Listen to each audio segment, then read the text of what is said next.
আমি ছিলাম আমার জেলার বাছাইকৃত সাথী, যাকে জাহাঙ্গীরনগর ভর্তি কোচিংয়ের জন্য মনোনীত করা হয়েছিল। 2006 সালে আমি দাখিলে জিপিএ 5 পেয়েছি। 2008 সালে আলিম পরীক্ষা শেষ হতেই ডাক এলো সংগঠনের, গ্রাম ছাড়তে হবে, বিশ্ববিদ্যালয়ের জন্য কোচিং করতে হবে, কিন্তু নর্মাল কোনো কোচিং নয়, স্পেশাল কোচিং। সেদিন ছিল ভয়াবহ কাল বৈশাখের রাত। থানা সভাপতি ফোন দিয়ে বললেন, এই মুহূর্তে আপনাকে থানা অফিসে আসতে হবে। কিন্তু মা কোনোভাবেই ঘর থেকে বের হতে দিবেন না এই ঝড়ের রাতে। মায়ের অবাধ্য হয়ে দায়িত্বশীলের আনুগত্য রক্ষা করতে সাইকেল নিয়ে বের হয়ে গেলাম। ভারী তুফানের মধ্যে 6 কিলোমিটার পথ সাইকেল চালিয়ে থানা অফিসে গিয়ে ভেজা শরীরে হাজির হলাম। গিয়ে দেখলাম জাহাঙ্গীরনগর থেকে 3 জন ভাই আগেই উপস্থিত। আমি খুব অবাক হলাম, শুধু আমার সাথে কথা বলার জন্য বিশ্ববিদ্যালয়ের দায়িত্বশীল এত প্রত্যন্ত গ্রামে। আমাকে তারা বুঝালেন জাহাঙ্গীরনগরে কেন ভর্তি হওয়া দরকার, একটা কোচিংয়ের কথা জানালেন। বললেন ইসলামী আন্দোলনের জন্য আমাকে এই ময়দানে বাছাই করা হয়েছে।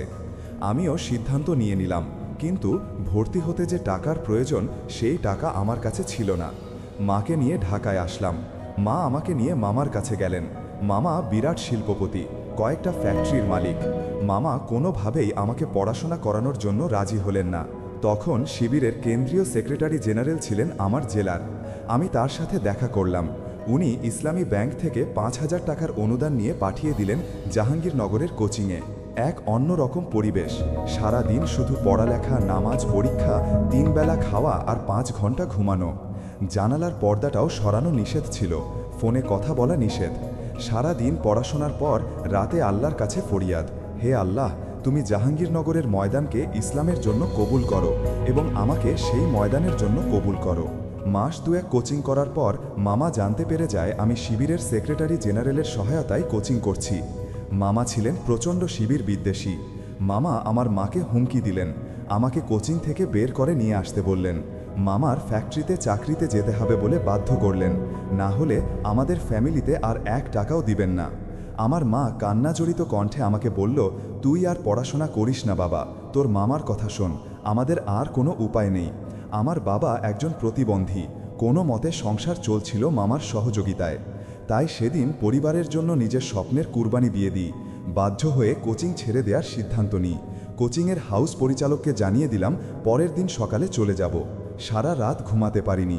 রাত 12টার পর গোসল করে তাহাজ্জুদে দাঁড়ালাম। আল্লাহর কাছে উপায় চাইলাম, কান্নাকাটি করলাম, হে আল্লাহ, আমি পড়াশোনা করতে চাই, বিশ্ববিদ্যালয়ে ভর্তি হতে চাই, আমাকে তুমি একটা উপায় দাও আল্লাহ। সকালে তো আমাকে চলে যেতে হবে। ফজর পরে কোচিং থেকে বের হলাম। যাওয়ার সময় আমার কোচিং মেটরা আমাকে চোখের পানিতে বিদায় দিলেন। আমার খুব কষ্ট হলো। জিপিএ 5 পাওয়া স্টুডেন্ট হয়ে আমি ফ্যাক্টরির শ্রমিক হতে যাচ্ছি। আমি জিপিএ 5 পেয়েছিলাম যখন সারা বাংলাদেশে মাত্র 19,500 জন A+ পেয়েছিলাম। আমি তার মধ্যে একজন। শিবিরের পক্ষ থেকে যে A+ সংবর্ধনা দেয়া হয়েছিল, সেখানে প্রধান অতিথি ছিলেন তৎকালীন ঢাকা বিশ্ববিদ্যালয় শিবির সভাপতি শিশির মোহাম্মদ মুনির। তার বক্তব্যে অনুপ্রাণিত হয়ে আমি শিবিরের কর্মী থেকে সাথী হওয়ার সিদ্ধান্ত নিই। সাথী হতে 9 মাস লেগে যায়। 1 ওয়াক্ত নামাজ কাজা হইলেই বাদ। যাই হোক, শিবিরের সাথী শপথ নিলাম। এর মধ্যেই আলিম পরীক্ষা শেষ করে কোচিংয়ে গেলাম আর এসব পরিস্থিতির মুখোমুখি হলাম। যেদিন কোচিং থেকে বের হয়ে যাচ্ছি, ভাবতেছি আল্লাহ বুঝি আমার দোয়া কবুল করবে না, কিন্তু আমি এটা বুঝতেই পারিনি যে আল্লাহ আমার দোয়া এভাবে কবুল করবেন, আমাকে একটা দুর্ঘটনার মুখোমুখি করে পড়ালেখায় ফেরাবেন। মামার ফ্যাক্টরিতে যাওয়ার পথে আমি মারাত্মকভাবে সড়ক দুর্ঘটনার শিকার হই। আমার ডান হাত ভেঙে যায়। আমাকে মানুষ ফুটপাথে শুয়েই রাখলেন। বাম হাত দিয়ে মোবাইল বের করে একজনকে বললাম আমার কোচিংয়ের এক বন্ধুকে ফোন করতে। ফোন করা হলো, সেও আসার প্রস্তুতি নিচ্ছিল। কিন্তু হঠাৎ করে জাহাঙ্গীরনগর বিশ্ববিদ্যালয়ের সভাপতি শাকিল উদ্দিন ভাই কোচিংয়ে হাজির হলেন। সবাইকে হল রুমে ডাকলেন। পরে জানতে পারলাম আমি বের হওয়ার কিছুক্ষণ পরে তিনি কোচিংয়ে গিয়েছেন। অফিস কক্ষে একটু ঘুমালেন। ঘুম থেকে উঠে অনেকটা খালি গায়ে সেন্টু গেঞ্জি পরা অবস্থায় হল রুমে দৌড়ে আসলেন। দায়িত্বশীলদের বললেন সবাইকে ডাকতে। এর মধ্যে যেই ছেলেটা আমাকে উদ্ধারের জন্য বের হচ্ছিল, সেও আটকা পড়ল শাকিল ভাইয়ের কারণে। সবাই অবাক, সেন্টু গেঞ্জি পরা শাকিল ভাই, একজন শাখা সভাপতি, এই অবস্থায় কেন বৈঠক ডাকলেন? শাকিল ভাই তার বক্তব্য শুরু করলেন। বললেন, আমি একটা ছেলেকে খুঁজছি, পাচ্ছি না। সবাই জিজ্ঞেস করল কাকে। শাকিল ভাই বললেন, আমি ছেলেটার নাম জানি না, তবে এখানে এসে অফিস রুমে ঘুমানোর পর স্বপ্নে দেখলাম একটা ছেলে কোচিং থেকে পালিয়ে যাচ্ছে। আমাকে দেখে ডান হাত লুকিয়ে ফেলল। এরপর ঘুম ভেঙে যায়, সবাই স্তব্ধ হয়ে গেল। যে আমাকে উদ্ধারের জন্য রওনা হচ্ছিল সে দাঁড়িয়ে বলল, ভাইয়া, আমাদের এক কোচিংমেট পারিবারিক কারণে কোচিং থেকে সকালে বের হয়ে গেছে। যাওয়ার পথে অ্যাক্সিডেন্ট হয়ে তার ডান হাত ভেঙে যায়। এটা শুনে শাকিল ভাই চিৎকার দিয়ে উঠল, হে আল্লাহ, আমার স্বপ্নের সাথে মিলে গেল। শাকিল ভাই হাউস পরিচালককে বললেন, আপনি ওকে যেতে দিলেন কার অনুমতি নিয়ে? ওকে সেক্রেটারি জেনারেল পাঠিয়েছে। শাকিল ভাই আমাকে উদ্ধারের জন্য লোক পাঠালেন, আমার চিকিৎসা করালেন, আমাকে হাসপাতালে দেখতে গেলেন।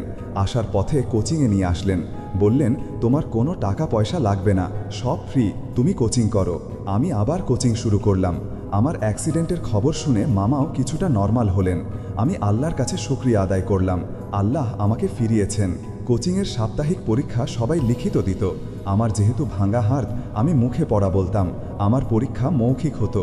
কোচিংয়ে এমন অনেকেই ছিলেন যাদের সিদ্ধান্ত ছিল জাহাঙ্গীরনগর ছাড়া কোথাও ভর্তি পরীক্ষা দিবে না, কারণ জাহাঙ্গীরনগরের ময়দান ছিল শিবিরের জন্য নিষিদ্ধ।